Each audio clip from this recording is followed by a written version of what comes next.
আগামী ১২ ফেব্রুয়ারি দেশে ত্রয়োদশ জাতীয় সংসদ নির্বাচন অনুষ্ঠিত হওয়ার কথা রয়েছে।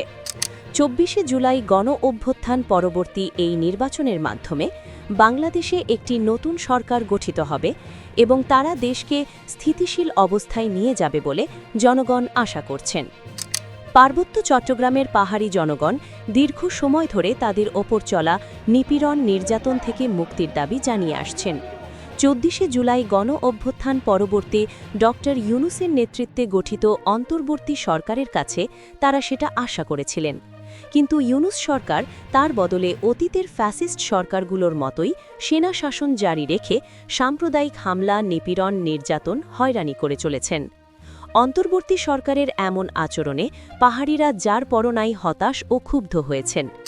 আগামী ত্রয়োদশ জাতীয় সংসদ নির্বাচনে যে দলই ক্ষমতায় আসুক না কেন, তারা অতীত থেকে শিক্ষা নিয়ে সারা দেশের মতো পার্বত্য চট্টগ্রামেও গণতান্ত্রিক শাসন কায়েম করবে, এমনটাই আশা করছেন পাহাড়ি জনগণ।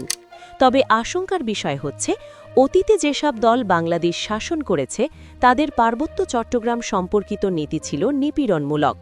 ফলে পাহাড়ি জনগণের ওপর চলেছে অবর্ণনীয় নিপীড়ন, নির্যাতন। সামনের নির্বাচনের পরও সেই দলগুলোর মধ্য থেকেই সরকার গঠিত হতে পারে, এমনটাই ধারণা করা হচ্ছে।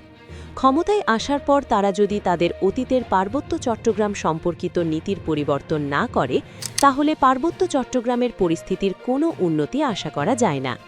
আর আগের মতো দমন নীতি জারি রাখা হলে তাতে পরিস্থিতি জটিল আকার ধারণ করতে পারে।